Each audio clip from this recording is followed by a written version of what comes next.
Bonsoir à tous, bienvenue dans ce JT du mardi 20 décembre 2022, l'actu express de votre territoire. L'erreur est humaine, probablement. C'est la conclusion du rapport du BEA sur le crash d'un hélicoptère de la sécurité civile le 12 septembre 2021 à Villard-de-Lans. 4 personnes en avaient réchappé, mais le mécanicien Pierre-François Bonnard avait été tué sur le coup lors de la collision au sol.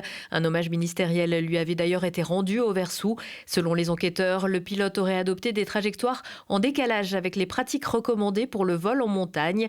En l'espèce, un taux de descente de l'hélicoptère trop important et une vitesse trop faible. Son discernement aurait pu être contrarié par la présence de parapentistes dans la zone qui aurait généré un déficit de dissociation d'attention. Alors que Grenoble et plusieurs villes et métropoles ont lancé le week-end dernier un appel à l'État pour renforcer l'hébergement d'urgence, des parents d'élèves soutenus par le réseau Éducation sans frontières, le DAL 38 et des syndicats d'enseignants ont été reçus lundi en fin d'après-midi au CCAS. Ils ont décidé d'occuper 6 écoles pour y loger des familles sans abri, avec bien souvent des enfants scolarisés. C'est un scandale, tout simplement. D'abord, ils ne respectent pas la loi. La loi dit qu'un toit, c'est un droit. C'est-à-dire que soit on a le droit à un hébergement quand on est en demande d'asile, soit le droit à un logement quand on a ses papiers. Donc, en théorie, tout le monde a droit à un toit. Voilà. Et donc, le gouvernement ne respecte pas la loi, les institutions ne respectent pas la loi. Donc, les associations qui trouvent ça inadmissible et complètement inhumain, ils prennent leurs responsabilités, ils mettent les enfants à l'abri. Voilà, c'est une mise à l'abri. Voilà. Vous vous rendez compte, aujourd'hui, c'est l'hiver, il va y avoir des enfants qui sont en danger, il faut appeler un chat un chat, les familles sont en danger, les enfants sont en danger, c'est pas possible. Donc les parents d'élèves, les associations de solidarité prennent leurs responsabilités. S'il vous plaît, qui nous aide à trouver les logements, les bons logements dignes, parce que la façon que nous vivons, c'est pas une chose qui est bien, quoi. Donc nous vivons comme des animaux, alors que nous ne sommes pas des animaux, nous sommes quand même des êtres humains. Nous méritons une chose digne, comme les logements, les hébergements, tout doit être normal, quoi. Tout doit être normal.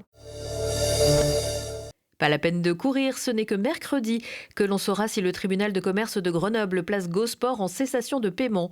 Une audience à huis clos a eu lieu lundi entre direction et représentants du personnel. Gosport serait en proie à de graves difficultés financières et le groupe HPB, principal investisseur, qui avait déjà liquidé Camaïeu il y a quelques mois, souhaiterait la vendre. L'entreprise, dont le siège social est basé à Sassenage, emploie 2000 personnes dans toute la France. Dernière ligne droite pour le Père Noël. Depuis quelques années, le grand bonhomme tout rouge se fait aider par les transporteurs, au premier rang desquels la Poste. Exemple sur la plateforme Colissimo de la Buissière-Pontcharrat, qui traite les colis en provenance et à destination de l'Isère, des Hautes-Alpes et des Deux-Savoies. Pour le rush de Noël, ce sont 275 000 colis qui sont triés chaque jour. Jade Lanier. Des colis par milliers à trier pour qu'ils arrivent à temps dans chaque foyer. C'est le défi quotidien de 300 salariés de cette plateforme Colissimo qui se relaie 22 heures sur 24. Qu'ils soient gros ou petits, le traitement d'un colis mobilise 4 à 5 personnes. Des paquets acheminés tous les jours par 250 semi-remorques et caisses mobiles. Les étapes du colis, en fait, il va être déchargé ici de la caisse mobile sur l'un camionneur qui est à ma droite. Et en fait, il va partir sur le trieur et c'est le trieur lui-même en fait, qui va décider en prenant une photo.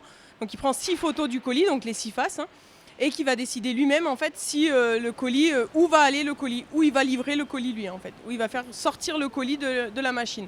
S'il a besoin d'aide, on a un poste qui s'appelle en fait le vidéocodage et c'est l'agent qui est au vidéocodage qui va décider et qui va lui dire oui celui-là il va aller là. Durant la période de Noël, l'activité est doublée. Cette année, la plateforme a même battu un record depuis son ouverture.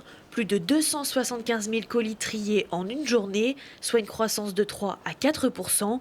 Mais le flux majeur reste le dernier mardi avant Noël, avec environ 280 000 colis attendus ce jour-là. On a les réflexes du Covid, on a aussi l'aspect e-commerce qui souvent propose des tarifs un petit peu moins chers que le commerce physique. Et donc tout ça, ça tire le marché vers le haut avec plus de commandes et donc plus de colis aussi en livraison. Nous, on va être en charge principalement de 2 flux. Un flux régional, donc tous les colis de l'international et de la France qui vont arriver à destination de l'Isère, des Deux-Savoies et des Hautes-Alpes. Ça, c'est pour le premier flux. Et un deuxième flux qui va être le sens inverse, donc tous les flux de la région qui va être à destination de la France et de l'international. 120 personnes ont été recrutées pour ce mois de décembre. Une plateforme Colissimo rythmée tout au long de l'année par d'autres temps forts comme les soldes ou encore le Black Friday. Une après-midi au musée, mercredi et vacances, c'est double dose d'activités pour petits et grands, avec des visites joyeuses pour les enfants au musée Hébert à la Tronche, le 21 et 28 décembre. Accompagnés d'une animatrice, les lutins de 5 à 9 ans iront de découverte en découverte, en participant à des activités ludiques dans les différents espaces du musée. Si vous n'avez pas encore vu l'exposition Nos voisins les vivants quand la biodiversité entre en crise au Muséum de Grenoble, courez-y et participez aussi à une initiation au pop-up. Vous savez, ces livres qui, quand on les ouvre, font pop et up. Une activité animée par Caroline Domani de la compagnie Léopoldine Papier qui permettra à chacun de repartir avec sa réalisation à 14h pour les enfants à partir de 7 ans et 16h30 pour les plus petits. Pour ces ateliers, il faut réserver. En revanche, il devrait y avoir assez de place à l'auditorium du musée de Grenoble. Musée en musique invite le pianiste Félix Rouvert, prof de maths et ancien étudiant artiste de haut niveau à l'UGA, qui interprétera des musiques de Joe Hisaishi, compositeur fétiche des films d'Hayao Miyazaki. Le concert sera suivi de la projection de Porco Rosso, un film de 1992. Et puis loin du Japon, Télé Grenoble vous fait revivre les rencontres ciné-montagne pendant 3 soirées à partir de 20h30. À suivre mercredi, Gaïa, Solidarité des profondeurs, retour sur l'histoire du secours Spéléo-Isère. Wild and Still, une descente d'une rivière en kayak, de sa source au sommet des montagnes jusqu'à la mer. Et Upurkujun, expédition dans la cordillère des Andes d'une bande de jeunes Français un peu déjantés qui s'attaquent à des pentes raides en haute altitude. Retour de l'actu dans 1 heure et en replay sur télégrenoble.net. Excellente soirée à tous.